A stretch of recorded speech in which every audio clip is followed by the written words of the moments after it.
Hi, I'm Dan Krynas, host of the Leader of Learning podcast, a part of the Education Podcast Network, just like the show you're listening to now. Shows on the network are individually owned and opinions expressed may not reflect others. Find other interesting education podcasts at edupodcastnetwork.com. Hello there, Burned In Teachers. Welcome to the Burned In Teacher podcast. This is episode 88, and I'm so glad you're here. The Burned In Teacher podcast is one part burnout and all other parts action, inspiration, and support for teachers dealing with burnout.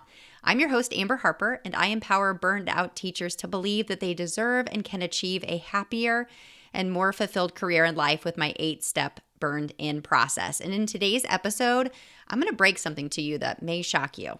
Ain't nobody got it all together. Not me, not the teacher down the hall, not even that education influencer that you're envying on Instagram or YouTube. We are all fighting our own battles, and I'm going to prove it to you in this episode, and I'm going to give you a couple of things that you can do if you've been suffering in silence, or even if you've been suffering out loud and making it very obvious, that will help you to move through these challenges. Share your battles in a more proactive way so we can connect on a human level and get out of that burnout. Let's go. Welcome to the Burned In Teacher podcast. I'm Amber Harper, and the educators on this podcast are brave enough to share their stories of burnout with the world.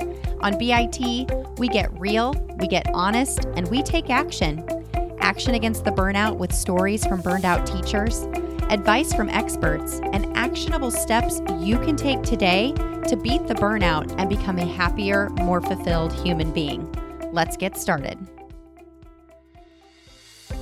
You know, during my 12-year teaching career, it seemed like there was always something throwing off my lesson plans, mindset, or goals. And when I began to burn out and tried to talk about it, all I heard was join the club, go for a walk, have a glass or 3 of wine. This is just the way it is. The current challenges you're facing, distance learning, new technologies, higher expectations, discipline issues, a personal crisis, a global pandemic, all of these challenges make your everyday life seem unmanageable. Until now.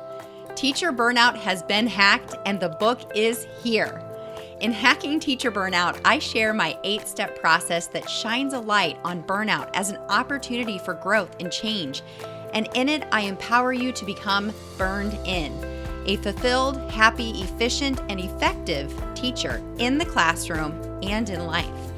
You'll learn the steps you can take to take action steps based on your burnout type. Feel ready for the next challenge. Thrive, not just survive, personally and professionally. Feel ready for and learn how to grow through your burnout, and so much more. Hacking Teacher Burnout is here and ready for you to order on Amazon and BarnesandNoble.com, so go check it out. Or go to hackingteacherburnout.com to learn more and place a bulk order for your staff. Take a deep breath because you're about ready to do something big for your burnout. Burn on. So as I mentioned in the intro, this episode is all about the fact that nobody has it all together. Everyone's fighting their own battles, and Lord knows, in 2020, we've had plenty of internal battles going on in our hearts and in our heads, and we've even witnessed a lot of external battles going on in our country, around the world, in the name of politics and social justice, and even what to do in the midst of the pandemic within our schools and our districts and our states and our counties. Even as I speak, there are lots of decisions that are being made about whether or not we should be going fully remote with the amount of teachers that are getting sick and students that are testing positive. It's a lot to deal with. But in addition to that, there are a lot of things that may have already been going on in our lives, in our personal lives, that had nothing to do with politics or social justice or COVID, that we may minimize because we don't feel like we're worthy of sharing these challenges because they don't measure up to all of the extreme challenges that other people are going through. And honestly, the idea for this episode came about when now a good friend of mine and member of the Burned In Teacher Tribe, Meredith Newland, she did a beautiful episode about her experience with Burned In Teacher and me on her own podcast called The Transformed Teacher, and I'll link it in here in the show notes. She called her episode, I'm Burned Out and Here's What I'm Doing About It. And she tells this story of all of these challenges that she's been going through in her personal life, in addition to all of the challenges that we're all facing that I just mentioned. And she even mentioned that she didn't even realize how she was feeling until I laid out this process in a session that I did for a conference, a virtual conference. But she realized that she was really struggling with burnout, even as she was serving teachers like I do. And she mentioned in the episode, and I'm so glad that I listened to it and she invited me to listen to it. And she said, Amber has always been a person who has seemed to have it all together. And I'm going to be really honest and upfront with you. When I heard her say that on her episode, I got pretty emotional. The week that I listened to this episode and that she told this beautiful story about, how she and I had, come together and how we were working together now. And it was a really challenging week for me personally and professionally. And I'm really glad that she said this because it kind of opened up a new perspective to me. It showed me that I was projecting to people that I had it all together. And listen, here's what I want you to know today. Amber Harper doesn't have it all together. She never has, and she certainly never will. All right? I didn't create Burned In Teacher to spread this message that in order to be a burned in teacher, you have to have it all together. You have to be perfectly organized. You have to have a perfect schedule. You are going to be 100% balanced. I don't jump onto Instagram or speak or write or anything trying to emulate someone who does have it all together. And if I've given you that impression, I am truly sorry. You guys, there are days where I cry at my desk or I yell out of frustration, especially when I'm dealing with numbers, because that is certainly not my strength. Look, we are all fighting our own battles. And I see you and I hear you. And this is why I encourage everyone to show grace to our students, to their families, to our administrators. We never, ever know what people are going through. And now this might seem silly, but I have to put this little insert in here. My husband and I were watching a movie. I can't remember if it was on Prime or Netflix, but it's called Honey Boy. And it was actually, I believe, produced by Shia LaBeouf. Anyway, you may know him. He's a really famous actor. He has been in Transformers and Holes and many, many, many movies. The interesting thing about this is he produced this movie and he maybe even had written it. I really obviously did not check my facts here, so don't quote me on any of this. But what I do know is that he made this movie to shed a light on what his childhood was like when he was a child actor. I don't know what is true and what is fictional in this story. However, we look at actors, we look at, IG influencers, and we look at these people who, we look at their lives and we think, man, they've got it all together. But when you look deeper and you see the way they're acting, and you see this, in the acting community and in, different places where, celebrities, where we see that they're clearly challenged with something. But there are sometimes, in the case of, let's say, Rachel and Dave Hollis, they had the Hollis Co. and she wrote, Girl, Wash Your Face. And they seem to have this wonderful marriage. And then all of a sudden, they're getting a divorce. And in Shia LaBeouf's case, he's clearly got some challenges. And he made this movie about how, as a child actor, gosh, who wouldn't want to be a child actor, right? You're famous. People start to recognize you on the street, how cool that is. He was fighting some battles. And I know we're not actors and I know that we're not, celebrities. However, I will say when a student sees you at the grocery store, you kind of feel a little bit like a celebrity, right? My point in telling you all of this is this. We can't look at someone's face or look at someone's Instagram feed or, watch a movie and assume that these people that we see in front of us, whether they're, again, in person or on screen, that this is all that there is to their lives, because it's not true. We are all struggling with something, whether it be big or small. And that's another thing, challenges are relative to the person who is being challenged, right? We can't compare our challenges to others. And when I'm challenged and I'm struggling, I can't compare that hardship to other people's challenges. They belong to us. And this is probably where it's hard to decide whether or not we should share those hardships because we don't want to seem weak or ungrateful, or that we're even minimizing other people's hardships. And I think that in light of everything that this year has brought to us, there is no better time than now to show grace, compassion, and empathy to everyone we know, including ourselves, by the way.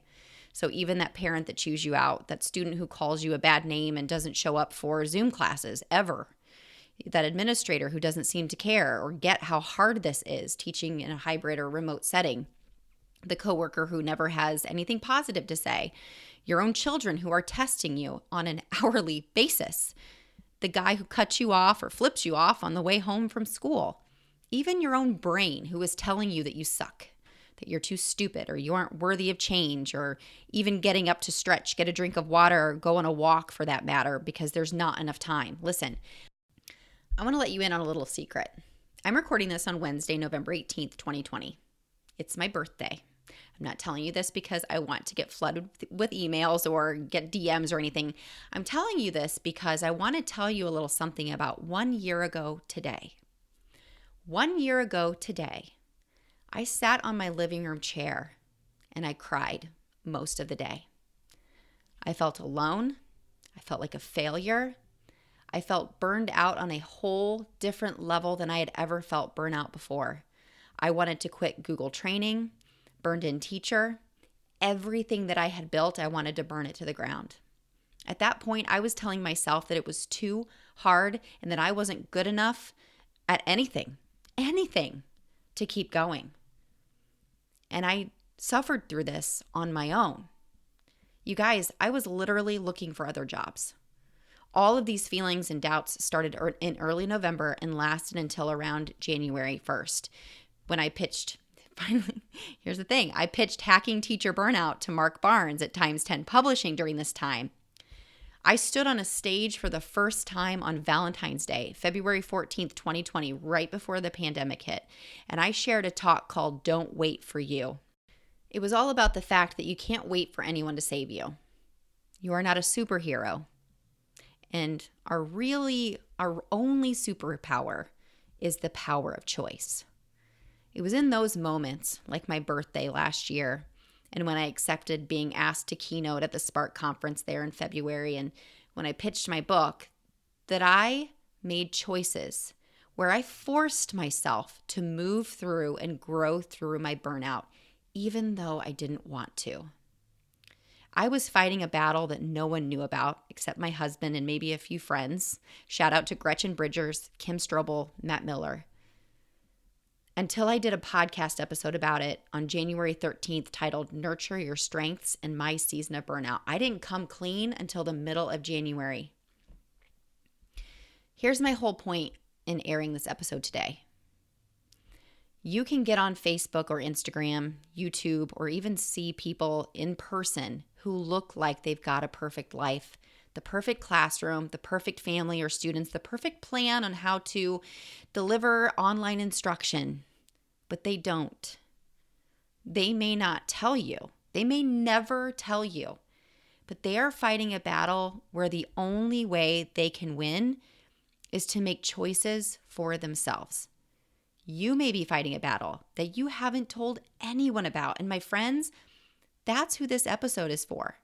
For those of you who are suffering in silence, or maybe you're doing worse than you are projecting on Instagram or Facebook or at the dinner table.